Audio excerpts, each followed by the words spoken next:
guy's speed and technique. Got to start checking those. Today we're talking about low kick defense, and in particular what to do if you're not somebody who is great at checking the kick. Checking is fantastic, but when your weight is 50-50, it doesn't happen as easy as a Muay Thai fighter who's more like 80-20. Today is all about defense.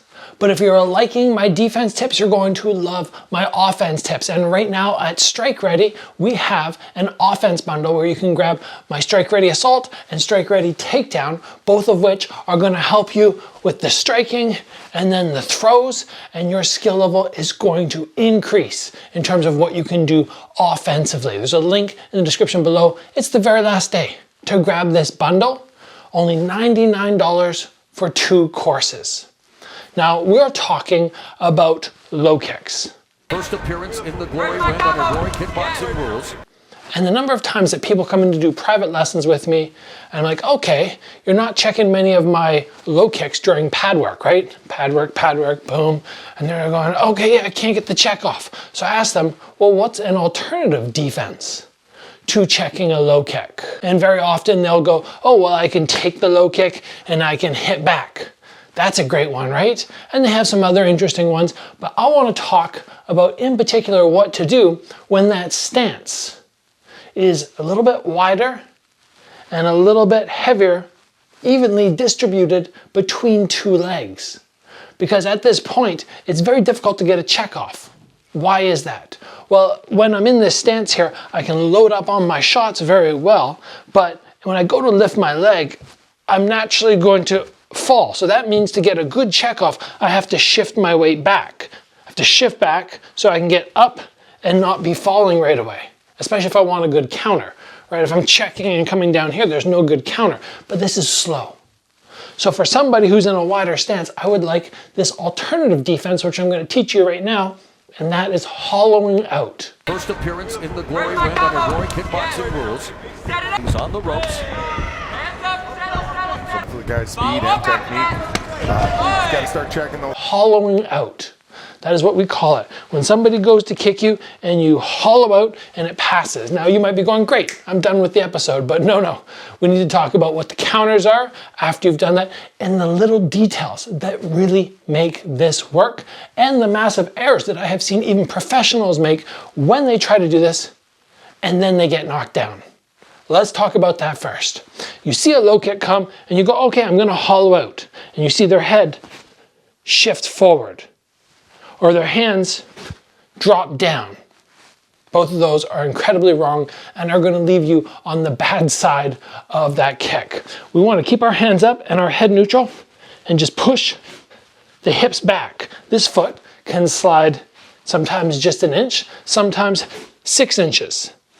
In general, you want to keep this back leg planted, because when I do low kicks at people very often, and I'm like, okay, how about you move? They'll do this. The low kick comes again.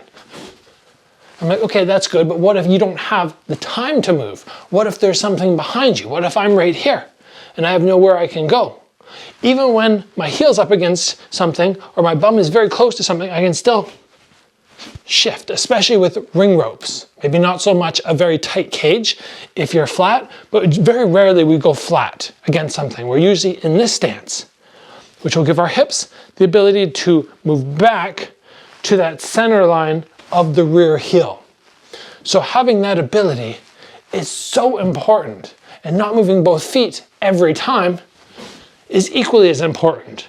Pull the hips back, keep the head high, and keep the hands high. In case you misread it and they come with the high kick, then they're going to hit the forearm, and you can block that accordingly. Now we need to think about what is happening very often when somebody is targeting the thigh, whether it be inside or outside. But very often for me, this is something that I'll use on the inside lows. But let's think about where people generally land when they're throwing to the inside.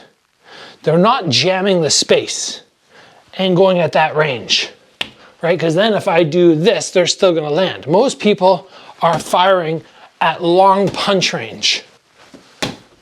And that means as long as I shift slightly, I'm going to avoid the brunt of the kick. It takes the kick from landing in this zone and then all of a sudden moves it to landing either the very lower section of the foot on the toes or entirely missing, all of which are not that bad. But getting a good smack, like bang, to the inside of that thigh, too many of those, and it's gonna start reddening, and then it's gonna start swelling, and then you're gonna start making mistakes because it's gonna hurt so bad. You're doing everything you can to avoid that. So technically, that's all we're looking for. Just this motion, hands and head stay in position, and my foot just pulls back slightly. Again, I can come back 6 inches, I can just do 1 inch, 1 or 2 inches sometimes. Now the key to working this one is to start exploiting them for throwing the kick and missing and landing out of position. But what happens to many people is they scoot back way too far and then they're out of striking range. Well, what we're doing is going, okay, now we're still in striking range because we only shifted the lead foot. Now from here, I can reset my stance very quickly and then follow with my hands, or reset and follow with my own low kick. I prefer following with the low kick personally because I'm always cautious when somebody misses about them wrapping around with their hands, the spinning back fist. And if for some reason I come here and then I start doing that and they whip around, it's a little dangerous, but I can easily slip and then hide behind my hands as I throw that low kick in case they do the whip through. It's very simply just boom, now resetting. Sometimes I'll cut off on a 45-degree angle so that I maximize the power and I can create the distance I want. Because sometimes when people throw that missed low kick, they end up further away. So if I need to take a little bit of a jump step, that's fine. If I want to cut the angle for safety, that's fine. Or if I just want to do a little skip step there, like that, for speed, I can do that as well. But the terminology for this defensive move, at least for me, is hollowing out. And it's so effective, and it's so easy to keep your head protected, to block some punches, see the low kick come, go, okay, I don't have the ability to check, but I can get that motion off. So if you're somebody who finds the weight is a little bit more evenly distributed between the legs, this is perfect for you.